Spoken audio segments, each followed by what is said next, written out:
अध्याय 2. स्वामींचा अद्भुत प्रवास. मंदिरातील घंटांचा नाद, सकाळचा शांत प्रकाश आणि भक्तांच्या ओठांवर एकच मंत्र, श्री गणेशाय नमः. जो भक्त मनात इच्छा ठेवून देवाची भक्ती करतो त्याच्या सर्व इच्छा पूर्ण होतात. पण जो भक्त निष्काम भावाने भक्ती करतो त्याला मिळते मोक्षाची प्राप्ती. ही कथा आहे अक्कलकोटच्या महान योगींची, श्री स्वामी समर्थांची. अक्कलकोट नगरीत राचाप्पा मोदी यांच्या घरात स्वामी समर्थांची स्वारी बसलेली होती. सभोवताली भक्तांची मोठी मंडळी. कोणी नमस्कार करत होते, कोणी चरणी बसले होते, तर कोणी शांतपणे स्वामींचे तेजस्वी रूप पाहत होते. त्या घरात एक अद्भुत शांतता होती. जणू काही दिव्य शक्ती तिथे प्रकट झाली होती. तेवढ्यात एक परदेशी पोशाखातील साहेब घरात आले. ते कलकत्त्याहून आले होते.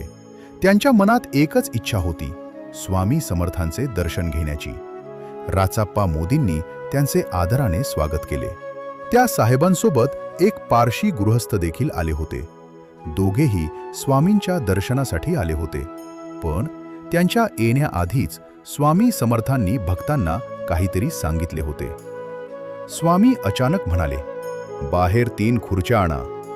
भक्तांना आश्चर्य वाटले, पण स्वामींचा आदेश असल्यामुळे 3 खुर्च्या आणून मांडल्या गेल्या. स्वामी म्हणाले, या दोघांना बसवा. दोघे पाहुणे बसले आणि स्वामी स्वतः 3ऱ्या खुर्चीवर बसले.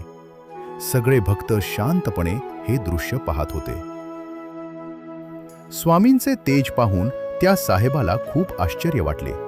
त्याने नम्रपणे विचारले, महाराज, आपण कोठून आलात? स्वामी समर्थ हलकेसे हसले आणि शांतपणे म्हणाले, आम्ही कर्दळी वनातून आलो. हे ऐकून सर्वजण आश्चर्यचकित झाले. पण स्वामी पुढे सांगू लागले. स्वामी म्हणाले, आम्ही अनेक नगरं पाहिली. कलकत्ता पाहिलं, बंगाल देश पाहिला, काली मातेचं दर्शन घेतलं, गंगा तटावर स्नान केलं, हरिद्वार आणि केदारनाथ सारखी अनेक तीर्थक्षेत्र फिरलो. स्वामी म्हणाले, असं हजारो नगरं आम्ही पाहिलं. भक्त मंत्रमुग्ध होऊन ऐकत होते. मग स्वामी म्हणाले, त्यानंतर आम्ही आलो गोदावरीच्या पवित्र तीरावर. तेथे स्नान केले, अनेक पवित्र स्थळांचे दर्शन घेतले. काही दिवस फिरून स्वामी हैदराबादला पोहोचले. नंतर स्वामी मंगळवेढ्यास आले. तिथे त्यांनी 12 वर्ष वास्तव्य केले. पण त्या काळात त्यांची ख्याती अजून सर्वत्र पसरली नव्हती. त्यानंतर स्वामी पंढरपूरला गेले आणि काही काळ तेथे राहिले. मग स्वामी पुढे प्रवास करत मोहोळ आणि सोलापूर मार्गे अक्कलकोटला आले आणि तेव्हापासून अक्कलकोट हीच त्यांची पवित्र कर्मभूमी झाली. स्वामी आनंदाने तेथे राहू लागले. जेव्हा भक्त स्वामींच्या दर्शनाला येत तेव्हा एक अद्भुत दृश्य दिसत असे. स्वामी दिगंबर अवस्थेत कंबरेवर हात ठेवून उभे राहत. त्यांचे तेजस्वी रूप पाहून भक्तांच्या डोळ्यात पाणी येत असे. त्यांच्या दर्शनाने लोकांचे जीवन बदलून जात असे.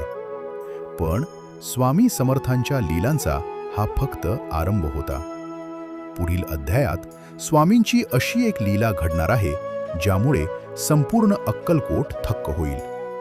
मग भेटूया पुढील अध्यायात. श्री स्वामी समर्थ. ओम श्री सद्गुरु अक्कलकोट निवासी राजाधिराज योगीराज श्री स्वामी समर्थ महाराज की जय. अनंत कोटी ब्रह्मांड नायक भक्तवत्सल भक्ताभिमानी श्रीपाद श्रीवल्लभ विजय दत्त गुरुदेव दत्त समर्थ. अवधूत चिंतन श्री गुरुदेव दत्त. ओम श्री गायत्री माता की जय. ओम श्री गुरु महाराज की जय. स्वामी नेहमी म्हणतात, भिवू नकोस, मी तुझ्या पाठीशी आहे. अशीच महाराजांची तुमच्यावर सदैव कृपा आशीर्वाद राहण्यासाठी लाईक, सबस्क्राईब व शेअर करा आणि कमेंटमध्ये जप लिहा, श्री स्वामी समर्थ.